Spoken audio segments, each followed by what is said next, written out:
Hey, closet busters and bold move makers. It is time once again for Life Uncloseted. So I want you to gather around because it is time once again to kick down those closet doors of your life. We're here to escape our BS, explore our fears, and elevate our self-expression. I'm your host, Rick Clemens. I'm the bold move expert and that coming out guy who's going to take you to the party, the pulpit, the wake, and back to the party of living your life uncloseted. So come on along with me and grab hold of yourself and get ready to step out, step up, and step into facing your fears, making your bold moves, and living life without apologies. Now let's get to the show. Hey, Life Uncloseted family. It is time once again for Life Uncloseted, the podcast where we explore people's coming out stories, whether you're coming out of the closet about your sexuality, you're coming out of the closet to say, I'm going to go do the thing I most want to do in life and everybody else thinks you're crazy. Or it could be that you're simply just coming out of the closet to say, I am done. I'm going to go start my own business.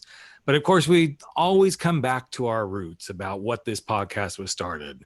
And that was about coming out stories about those of us who come out of the closet because of our sexual orientation or gender identity. And a lot of times those stories come from spaces where we might just be a big old Baptist, a big old Seventh-day Adventist, a big old Catholic, and we just happen to be big old gays as well. And when I saw this book by our guest today, I'm like, we have to have him on the show because, hey, in this day and age, church scandals are happening all over the place. They've been all throughout the whole season of our political woes and everything. And now here we are close to the Christmas season. And I just thought, you know what?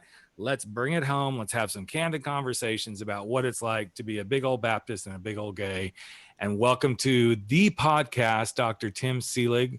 And we're going to talk about your book, man. So it's all your show. I just kind of shut the fuck up now and you go. So there you have it. Well, now I know what kind of language I'm allowed to use. Yes, exactly. So that's my favorite word. You've already used it. You stole it. Yeah. Thanks so much for. Of course, man. Of course. And to know that you and I have experienced so much of the same life journey. Baptists, Southern Baptists are not that far from Seventh-day Adventists-ish. Right, exactly. They're both cults. So, we can just start there and they both brainwash you.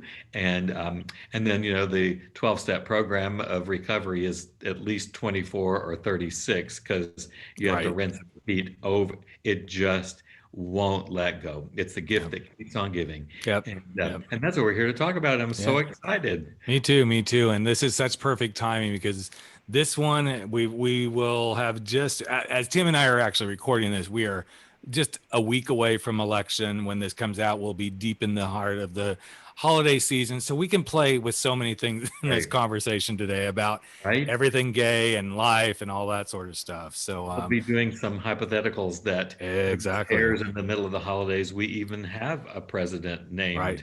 Yeah, that won't that be interesting? So, but see, then I just feel like if we don't, then the gays should just take over the world, and then they can really chop us down because they really will think we're taking over the world. Well, so there you go. We could start our own island, and that would make them happy. Exactly. They would throw bon voyage parties for us, and which would be also fine for us. Absolutely. So let's kind of roll back. You were always just Mr. Heterosexual, and then one day the switch flipped and suddenly you're like, oh no, I'm gay. But I know that's not correct. True, right? Yes, absolutely. Right. I was just as straight as they come.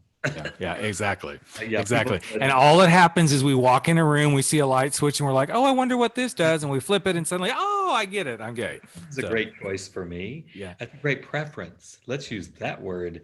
Yes. Yes, Miss Amy.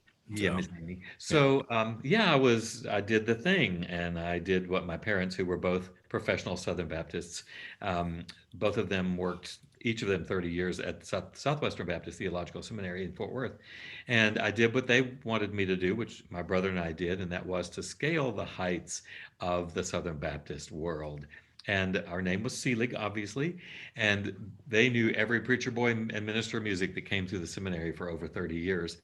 So my coming out was, it was big, and I was the minister of music, associate minister of music at First Baptist Church of Houston, which had 22,000 members when I came flinging out of that closet. And as I've said before, the veneer is pretty thin, and even when we're in the closet, we think we're doing a good job. We keep adding veneer. We add layers to try and not be caught or not be noticed. And we do all those things, even so far as to be on the wrong side of this conversation, as to be, yeah, those gays Yeah. are bad. Yeah, buddy, those gays, they suck. And actually, that is true. Yes, it So, is. yeah. Yeah, wife and two children, just like you, and up in the church, and it just got worse and worse. And I know you know how that is. And through a series of Christian counselors, which are well documented in the book, I just kept going to Christian counselors. I just don't know why, but I did. And through that series, I was outed to my wife by our Christian counselor, and then she outed me to the church and the pastor and all our family. So for me, the coming out process was really quick. The Band-Aid got ripped, and because of my parents, who were all up in the Southern Baptist Convention, it spread like wildfire. Mm. The good thing about that was there were horrific things because everything was taken away, all taken away. That was the horrific part. The good part about that was I didn't have to live in fear about who knew. Like, oh dear, now does Wanda Jean know? Well, I'm going to have to. So you have a series of coming outs that just lead to fear, and sometimes debilitating, as many of you know and will remember. So I didn't have that, but because it came so quickly, and I was over the next year, it continued. I mean, it just kept coming. Again, the gift that kept on Yep. giving. Yep. And so it took a year for me to find my way. And my children were taken away for a period of time, and lost all worldly possessions were taken away. And yeah, so there I was in Houston, Texas, thinking, now what am I going to do? So I was a Kelly girl, and some of you youngsters don't know what that is. That's a Yep. temp, and I would go to these temp agencies, like a battery company, like auto battery company, and they're like, okay, well, it's not what we thought we were going to get, but sit down and start typing. So I did that for 9 months. When, lo and behold, I found out there was such a thing as a gay men's chorus. Had no clue. How would I know? So there was a gay men's chorus in Dallas, Texas, and they were looking for a conductor, and they were broke, dysfunctional, codependent. And I was like, oh my gosh, match made in heaven. Yep. Where's the application? And I applied thinking I would conduct them for a year, and I stayed there 20 years. And yeah, That's amazing.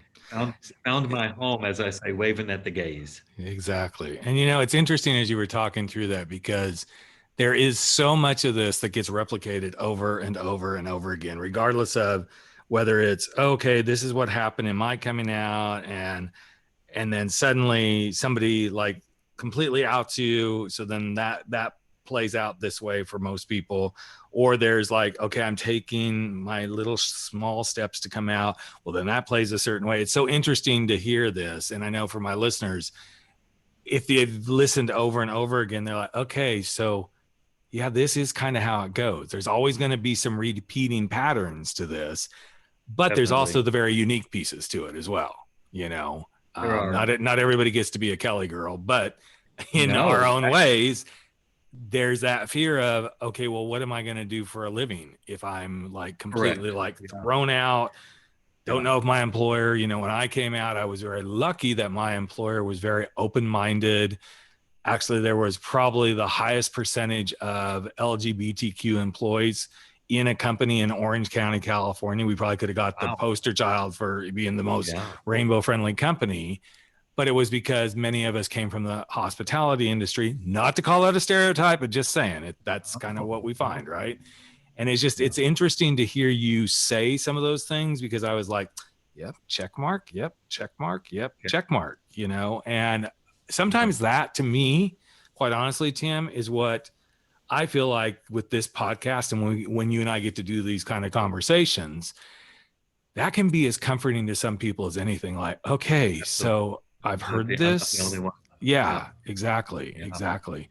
So the few years before the coming out, they were dismal, and my wife and I were fighting, arguing, and she didn't know why. And of course, it was because I didn't have the capability of providing her emotional support that she needed. That was on me, and we always look for ways out. And I certainly had pondered that the world would be better without me. I Mm-hmm. never, bought a gun or got the pills, but I had many, many dark, dark times when I thought my children would be better off, everybody would be better off. Yep. What I say to people in the closet, and I love now for 34 years, I've been conducting gay and lesbian choruses, and I've counseled with hundreds of people who've come out and those who are not out yet. And one of the things I love to say is don't borrow trouble from the future. So Mm-hmm. we imagine, oh, we want to borrow, this is what's going to happen. Oh, it's going to be so bad. Grandpa may die if he finds out I'm a lesbian. And the truth of the matter is, no one's really ever died from receiving that news that we know of. Right. Somebody out there in podcast land may write us and tell us, oh, it happened to me. But I imagined the worst, and it all happened, and it was the best thing that ever happened to me. And the day that I packed my car and left home and went to a Motel 6 in 1986, when they actually cost about $6, and that's about what it was worth.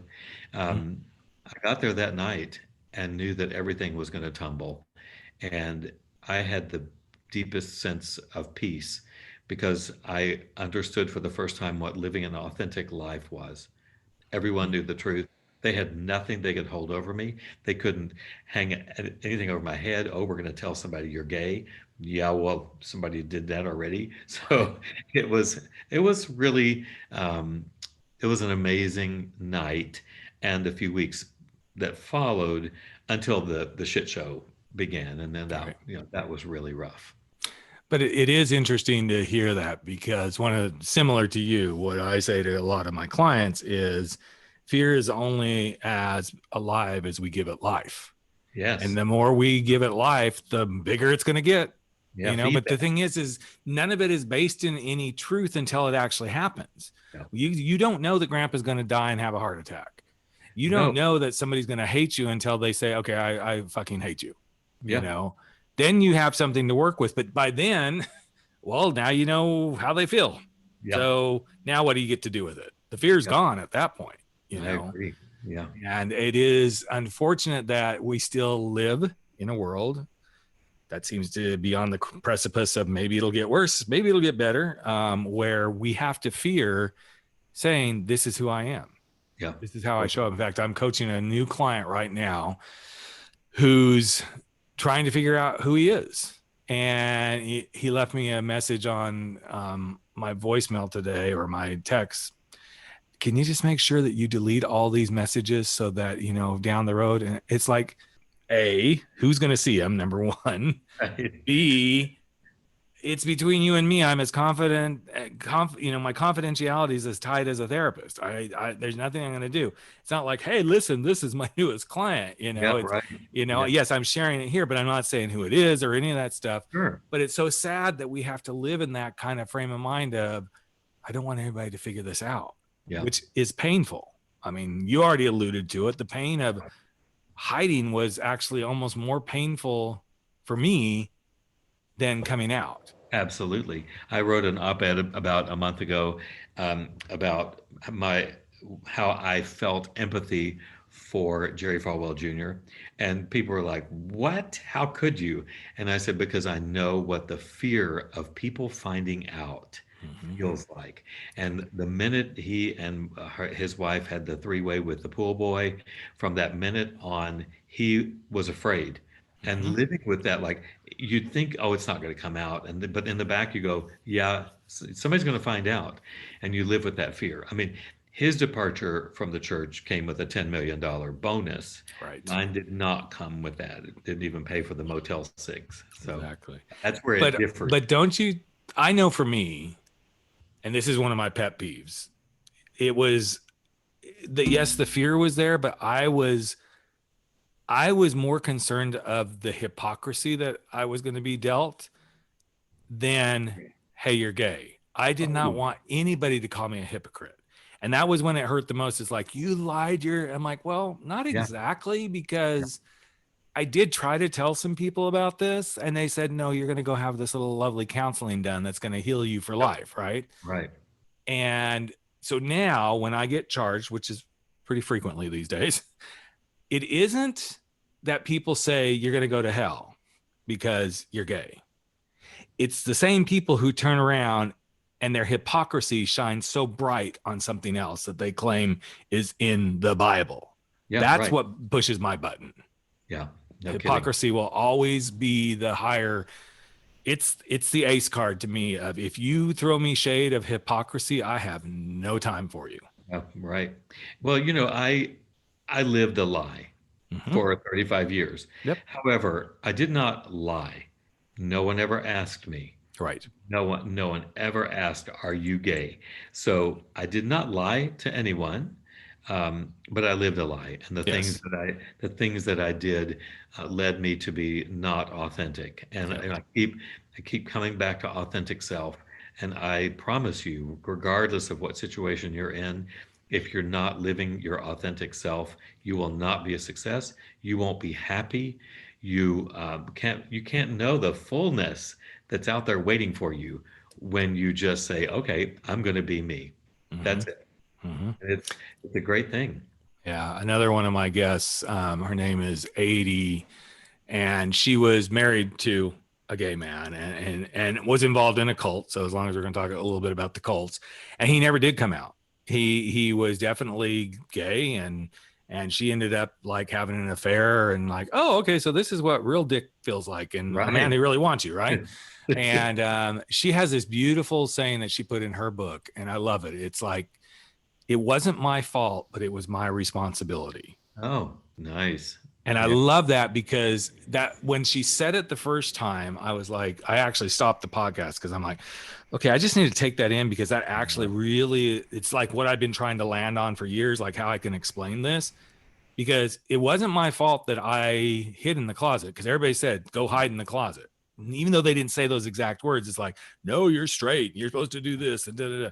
Sure. So that part wasn't really my fault. It was my responsibility that I went there, and Yeah. it was my responsibility that I stayed there. And it was also my responsibility when I came out. But I don't think people realize the impact that society has and the fault they cause to keep people in the closet. Oh boy.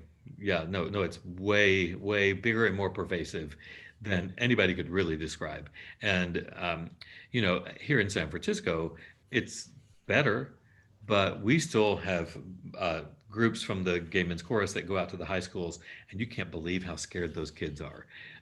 Just because they live in San Francisco does not mean that Mm-hmm. their family is going to join PFLAG at Mm-hmm. any given time. No. And then, of course, across the South, it's a lot different. Yep. And each one of those pieces of the journey is where I feel like voices like what we're sharing and talking about today is really where it helps people realize you can be this and you can be this and you can be this, but being gay is just another part of who you are. It is. It's that simple.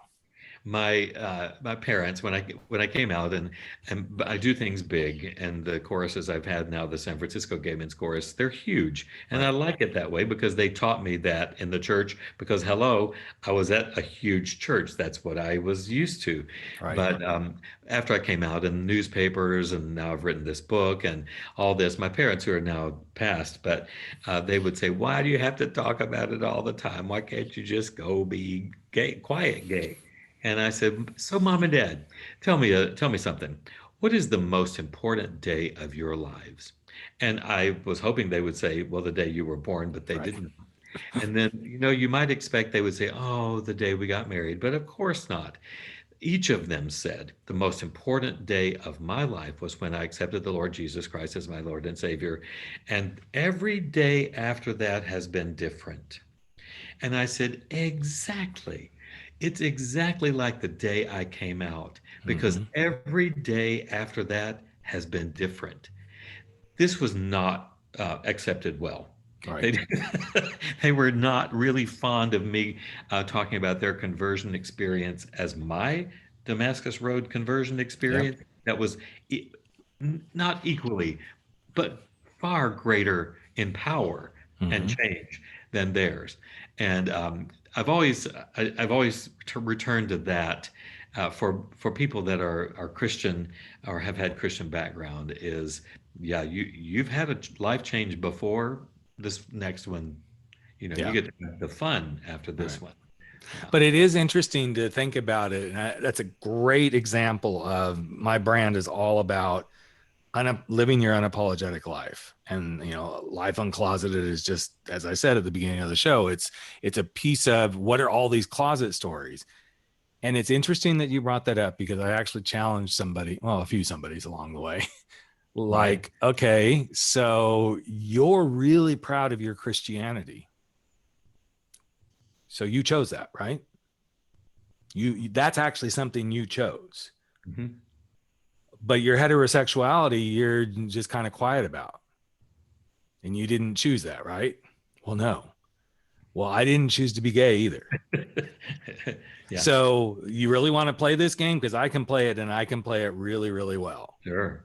Yeah. Because it's this interesting thing that as soon as they feel like it's something, it's a choice, then yes, let's celebrate this, right? Yeah. Yep. It But as is. soon as it's something that's just part of who you are, then it's like no big deal. Yeah. But yet you want to choose to celebrate your Christianity, or you want to choose to celebrate this or to celebrate that.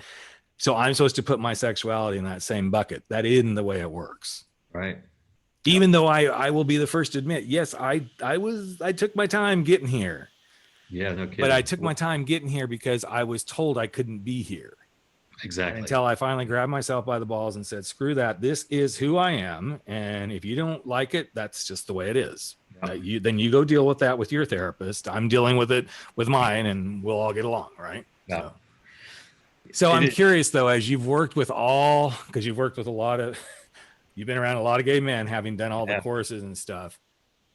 I'm just curious, do you not still see the wounding in the Are men? Oh my goodness. Um, if our chorus, we have 300 singers in our chorus, and each year, as we do auditions once a year, it gets younger. And there are a lot of things that go along with that as Yep. we've started to fill some seats with Gen Z folks. Right. There are a lot of things that go along with that, but one commonality is, except for, I'm going to say, less than 10%, um, coming out was difficult on multiple levels. And that the wound is there of, it doesn't matter if mom and dad, you said I'm gay and they said let's go to brunch. Some of those did. However, there is still that you perceive the disappointment Right. in their voices, in their what they had hoped for is not going to happen, whether they said it or not. And so, yes, we carry a lot of baggage with us. And one of the greatest ways that I have found now for 34 years is of unloading and unpacking that baggage is through music and through Mhm. community, of that kind of community where you come in and you sing about your wounds, Right. and it's really healing. It's always interesting to me to talk to someone like you who's involved in these other aspects of the community, because I always get this question like I'm running one of my men's groups this evening, and I just know somebody tonight will say, well, I just can't meet gay men. I'm like, really? Let me list the ways besides the apps, but let me list Yeah. the ways, because you're right. Community is so important. And everybody thinks community means going to the bar. No, that's one avenue. Sure. Maybe it's going to a pride. Well, that's one avenue, that's sure. But I think sometimes we wound ourselves as gay men, not saying the lesbians don't too, but we're gay men. So that's what we're going to focus on here today. We wound ourselves because we've been told that if this is who you are, then you must isolate and be alone and be lonely. And Right. suddenly that carries with us. So we're bringing and unpacking, as you said, Tim, and we're unpacking some of this, that even when you step into something like the gay men's chorus, you found the opening, but man, I can only imagine that some of the guys that participate, they have such a hard time even opening up in that realm because they're afraid of being hurt, rejected, judged, whatever it is. Yet Right. what a beautiful space to just be yourself. It is. I think that everybody in your men's group should at least certainly go listen or become a supporter of a gay men's chorus, or sing in one. Mm-hmm. There's nothing quite like the experience of having been in the closet at whatever level. Maybe you sang in church choir. Most people sang. Most people sing somewhere, or school, or Right. whatever, and they like singing for the most part. And then you come in a room where you can be exactly who you are and sing. It pretty much most people at their first rehearsal cry Yep. because it just feels so good. And yes, I am um, I'm the conductor, but oh boy, that takes a back seat to all of these men for whom I am friend, pastor, counselor, daddy. Yep. Um, Sometimes I'm the school principal, which doesn't Right. go over well, or somebody, they put on me. I can't believe you didn't choose me for a solo. It's just like back in dodgeball.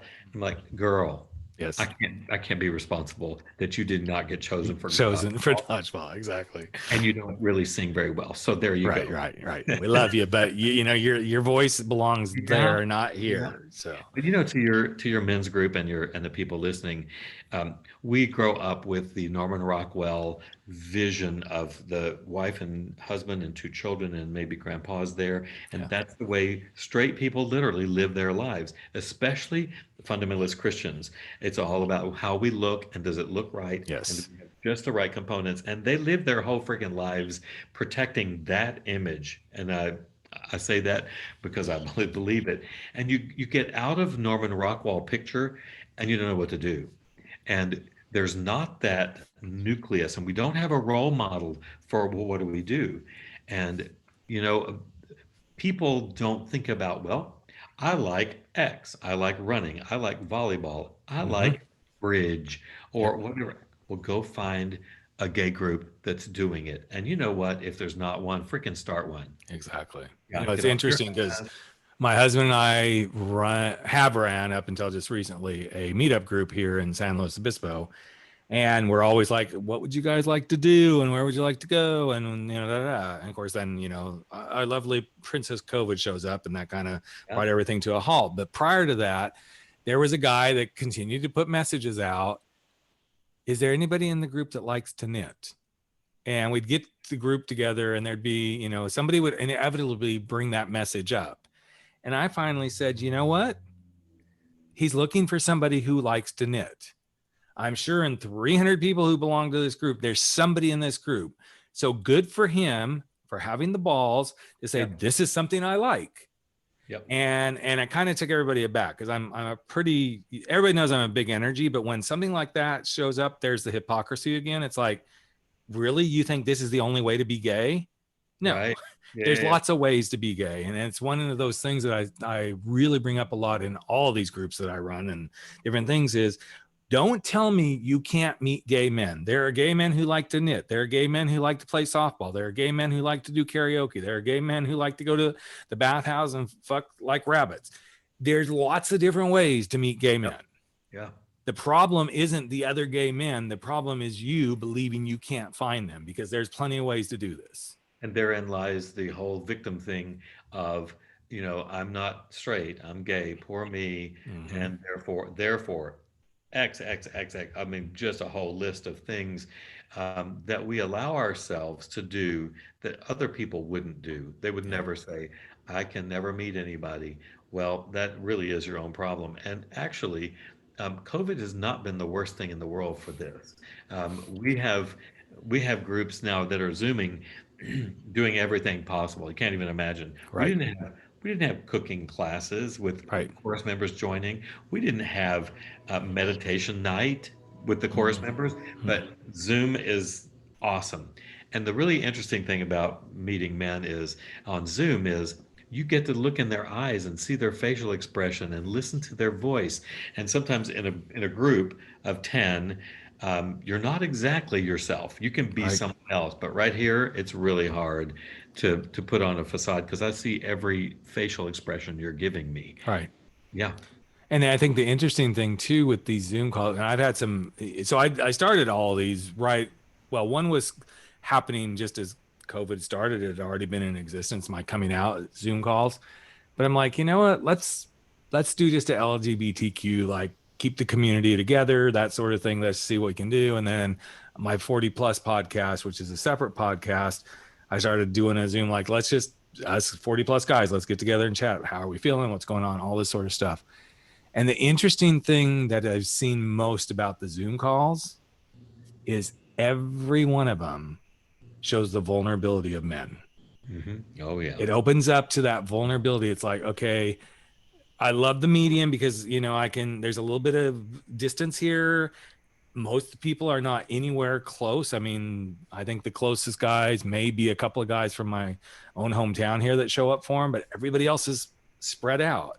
But sure. the beauty of, as you said, being able to like see, you're not always going to get to look at each other in the face like this if you're in a noisy bar and the music's blaring and it's dark and all that sort of stuff. And I think it has given us a space of waking up to a new level of awareness, of consciousness, Right. of connection, even though that connection is now from a distance. Now, for me, this is no big thing because I've been working from home, doing my thing since 2003. So this kind of interaction is kind of my life. But it's also made me hyper aware of how others see the world when this is really new and scary to them. Sure, absolutely. But it's also such a beautiful place to create connection. Right. The other really great thing I have found, because I work really hard to know all my singers' names, or in a group, in a men's group, when you Mm-hmm. come together, like even an AA group or whatever, and you don't have name tags, and you're like, oh, I know his name, I know his name, I should know his name, and you just don't. And Right. Zoom, you just move your mouse, and oh my gosh, that's Rick. Right. And Exactly. I sure thought his name was Jim. Right. So, Most of the time that works unless they put something else in there. well, then you just I was call on a call the other night and one of the guys that was on, and I know him because he shows up all the time. And I'm like, his name's not Trevor. I know his name's right. not Trevor. And Jake, I said, are you using somebody else's computer tonight? Because my son was on, he was doing homework and I didn't have time to get it out. I'm like, okay, that makes sense. Oh my It's God. such an I thought interesting I thing. thought he like woke up at a Trick's house and had to Yeah, use it. exactly. It was like, okay, I'm going to call in for this. So real quick before we wrap it up, I love Yeah. the book, Tell It to Tim's, big old Baptist, big old gay. What would you like most for somebody who reads the book to take away for them in their lives? The overriding message is that I didn't know until I really looked back. Is it doesn't matter how hard they knock you down. It just doesn't matter. You either find the wherewithal to shake the dirt off and get back up, or make sure that you have people in your life that will help you up out of that dirty mess that you've made. And it has been key for me in so many ways. I didn't have a chance to say that I was already conducting gay choruses and I was an AIDS activist and had the documentary made about AIDS in our choir when I zero converted. And so the harder coming out for me was telling my family and my entire sphere that I was HIV positive. Mm. I mean, and I know my kids were like, really, Dad? Hi. I mean, yeah. I felt like the much, much, much bigger failure at that coming out than I did when I came out as a gay. And and you will get through it. And there will be angels, not the real angels with wings, but angels watching you and lifting you and carrying you. And just know that on the other side of coming out is something so wonderful that you never imagined. I agree 100%. It's interesting that you brought that up about telling your kids about being HIV positive. I thought nothing could be harder then, and my kids were little, so 18 months and 4.5. So I thought nothing was harder than saying mommy and daddy are getting a divorce. 18-month-old had no clue, right? But every time I see my 25-year-old now, there's just moments that she'll look at me a certain way, and I just, I just feel the feels around that. And she loves me. I mean, they are great girls. They just totally don't mess with my dads, right? Good. I thought nothing was harder until the day I had to call them and say I had a stroke. It was like so painful. Wow. Because it brings reality to your kids. And, as you were sharing that, Tim, I know they got that piece, but there's like, we put a little nail in our, hey, dad's not going to be here forever kind of coffin. Right. It makes them see that. Yeah. And if nothing else that anybody listening to this, because this has been a great podcast, there's something I think a lot of us miss is, unfortunately, when we say I'm gay or lesbian or bi or trans or whatever, all the beautiful things that we are in our community, for whatever reason, a lot of times the people who receive that information, they take it as a death sentence. Right. They see it as you're going to hell, that you're going to get HIV, AIDS and die. You're going to, be, beaten and battered. Yeah. And so sometimes just having that empathy for them, that's how they see it. Or the other thing too, that I've worked a ton with people on, is the death of who they saw you as just happened. Absolutely. And there's a new rebirth that they've got to now try to figure out in their own heads how they want to be there with you in that. Yeah. And it's really easy for us to go, I'm out, I'm proud and cool. Yeah. And sometimes you have to take the little bit of the breath and go, let them have their space. And then if they don't get over it, that's their shit. It has nothing to do with us. But it's such an interesting space to play in.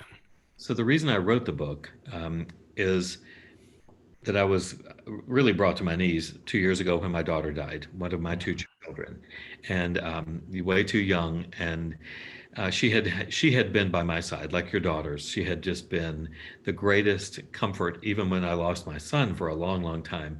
And her sudden death made me sit back and take stock, slow down.